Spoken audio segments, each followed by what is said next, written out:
Good morning. This is KELOLAND on the go with all you need to know in news and weather as you start your weekend. We also have your boredom busters coming up, but first, our top story. A 76-year-old man has died in a two-vehicle crash in Sioux Falls. It happened just after 5 p.m. on Friday on Madison Street, west of Kiwanis Avenue.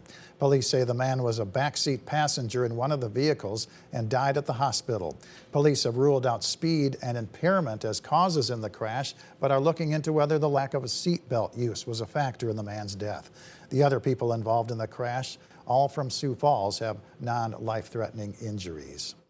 A Sioux Falls man is behind bars while the DCI investigates a deputy-involved shooting. The Minnehaha County Fugitive Task Force attempted to arrest Will Anthony Jealous Thursday night at a home on the north side of the city.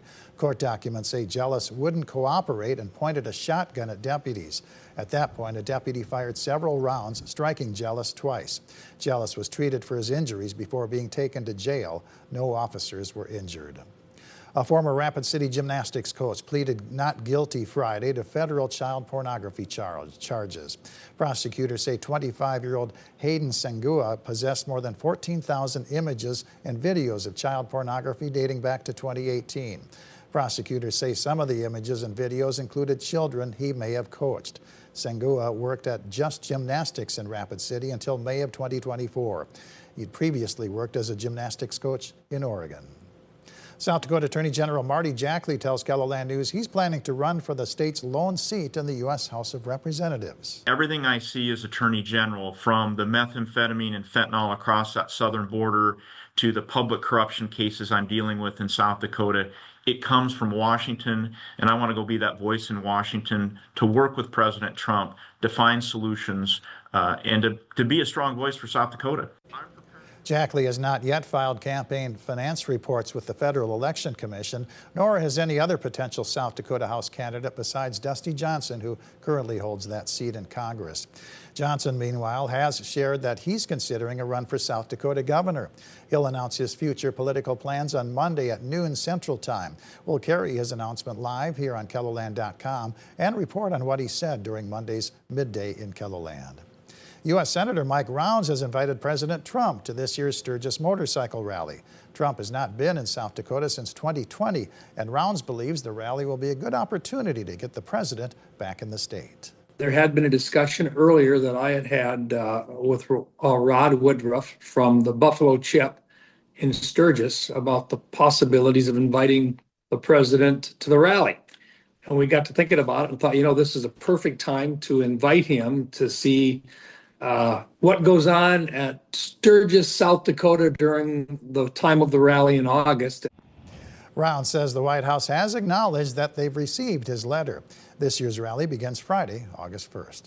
Let's take our first look at the forecast now. Meteorologist Jalen Borison in the Storm Center. Good morning, Jalen. Good morning, Perry, and good morning, KELOLAND. After an active night of weather and some of that lingering into this morning, we're going to become more quiet as we head into the afternoon hours with plenty of sunshine across KELOLAND. Going to be a rather pleasant but hot day. We'll get to 92 here in Sioux Falls for a high, 88 in Aberdeen, 97 in Chamberlain, and 90 out towards Rapid City with more northerly winds. There's this low pressure system bringing us the unsettled weather. And as we go into the rest of the day, the atmosphere will have some time to recharge, and we'll bring that cold front through and increase our chance for some thunderstorm development. Some of these storms could be strong to severe as we go into this evening and the overnight hours. A slight risk for severe weather in effect for southeastern, southwestern Minnesota, as well as southern KELOLAND. Main hazards will be large hail and damaging wind gusts, so you want to keep an eye on that as we go into tonight, with lows mainly in the 60s, 68 here in Sioux Falls with southerly winds. But those winds will become more northerly to the west you go. And otherwise, for the rest of our weekend, the warmth will hang around before more seasonable weather returns going into Monday. We'll talk more about that coming up in my full forecast. All right. Thank you very much, Jalen. Technology has played a role in the shifting pyrotechnic preferences at fireworks stands across South Dakota.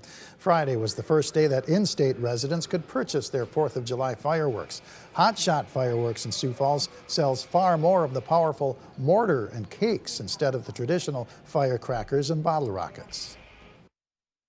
They're so yesterday, and now, the technology in fireworks is so good. So people are really going more for that night display anymore. Hotshot Fireworks says the ongoing trade war with China, where all the fireworks come from, will only raise prices slightly here. This morning, the Falls Art Market will be taking over a parking lot near the Levitt Bandshell, and this time some very enterprising young business people will be joining them. 20 kid entrepreneurs will be selling their products at the market, including 9-year-old Alicina Rouse, who makes these silicone keychain bracelets. They have little sayings on them, some of them do, and we can add them to the bracelets and make different themes. The Falls Art Market runs from 8:30 this morning to 1:30 p.m., but the kid vendors will be joining them from 9:30 to 12:30. The biggest summer fundraiser of Emily's Hope revs up later today. The 7th annual Emily's Hope Poker Run is a 100-mile ride through South Dakota and Minnesota.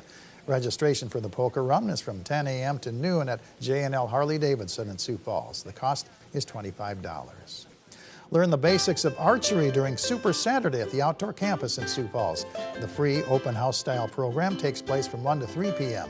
All equipment is provided. Youth must be accompanied by an adult. The 605 Pop Culture Con is a benefit for Voices Against Cancer. It's taking place at the Sioux Falls Convention Center from 10 a.m. to 7 p.m. Sunday's hours are 11 to 5. That Sounds Decent Festival features an afternoon and evening of free music at Levitt at the Falls.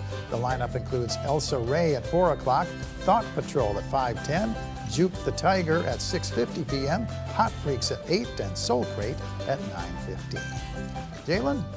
We've got more heat on the way for today across KELOLAND. Widespread 90-degree highs out there, including here in Sioux Falls, 92 for a high with plenty of sunshine.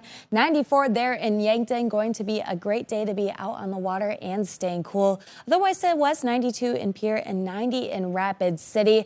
We'll have some unsettled weather for tonight. Some storms could be strong to severe, so make sure you keep an eye on the sky as you head into the overnight hours. Otherwise, drier conditions returning for Monday and Tuesday. 85 degrees on Tuesday, and we'll stay in the 80s here in Sioux Falls as we go into the rest of the week. With your 4th of July looking a little unsteady, we'll continue to keep an eye on that. And in the Aberdeen area, skies will clear out as we go into Monday with breezy conditions. Otherwise, Tuesday and Wednesday starting to warm up into the 90s as we go into Friday, with a chance for scattered thunderstorms. And in the Pierre area, some unsettled weather lingering for tomorrow. 84 for a high. We'll stay in the 80s until Wednesday. We'll get back into the 90s with a chance for showers and thunderstorms periodically. And in the Rapid City area, hot today, cooler tomorrow, 79 tomorrow, with a chance for thunderstorms once again. Not expecting any severe weather, though, and this will be more scattered activity. And for Monday, a nice high-pressure system moves in, bringing more sunshine